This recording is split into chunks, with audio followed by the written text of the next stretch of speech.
Hey guys, so this is just a little recap of what we did today in case you got a little confused. So I'm just going to go over it one more time. So you're going to go into Otis, and in Otis under lessons, you're going to find data table for Bubble Lab number 2. And you're going to open up that data table. So when you do that, you're going to actually get to a Google Sheets that looks like this.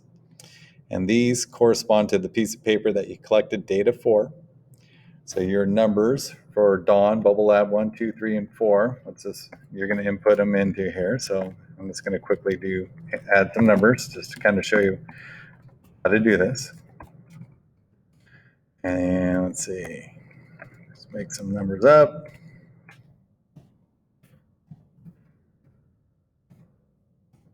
About 14 and 13. And again, you're going to get this off of what you actually created, how big the bubbles actually were in centimeters. And all right, so I know this is where a lot of us kind of got confused. We were trying to figure out the average, and it's just a formula we can do, so we don't have to use our calculators. The spreadsheet will do it a lot faster for us. So we just type the equals, okay, and then we type the word average. Then we use a open parentheses, and then we use our mouse to highlight what we are going to find the average of, then close parentheses, which is Shift 0, and then just hit Enter. Okay, and then you would like to copy this down, the same formula, so you can see the formula in there. You're going to use that formula the same for Palmolive, Ultra Deluxe, and Ajax. So just edit, copy, and then you can highlight those 3 boxes that you want the average for, and just go edit, paste. And there you go, you have your averages for those. Now to create the chart, you just highlight the whole section of your data table. You go into Insert Chart, and it should automatically create a chart for you. Now this isn't a good title, so you could change it by double-clicking directly on it, or you can go over to Customize, find Chart Titles, select from the drop-down Chart Title, and you could change it here as well. So maybe we call it Bubble Solution Comparison.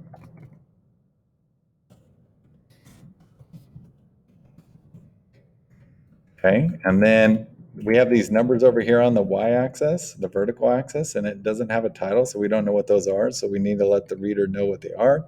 So we're going to this time select, instead of chart title, we're going to pick vertical axis title, and then we're going to say, well, what those numbers actually are their measurements, and we measured in centimeters, so I'm going to go ahead and write measure in cm. All right, and then if I wanted to customize it a little more, I could go into chart style. I could select a background color. I could make it 3D. I could change the color of my title and so on. There's lots of stuff you can do. Okay, and then what you're asked to do at this point is to bring in your data table into Google Slides. So highlight the data table completely and go edit, copy. Back into your Unit 1, Intro to 7th Grade Science. Find slide number 8, and this is where kids had a little issue too. So don't double click on this, because then I get inside this box. I don't want to be inside the box. We're just using that as a backdrop, so we can make it a little bigger, and I can just paste it anywhere, paste unlinked.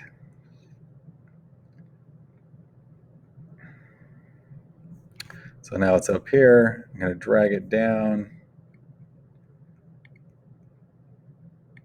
and then just kind of adjust the backdrop so you can see it a little better. And then you can go back into your Bubble Lab.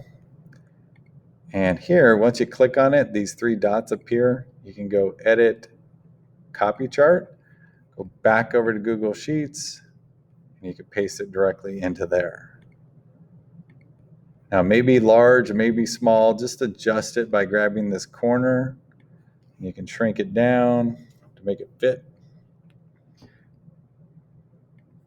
and make it look good. Okay. So let's see. Probably want to move it just a little bit over here. May have to shrink this guy down. You get the general idea of how to end up manipulating. Okay. So that's what we did today. If you were confused, please use this as a constant resource for you to learn from. All right. Hope that helps.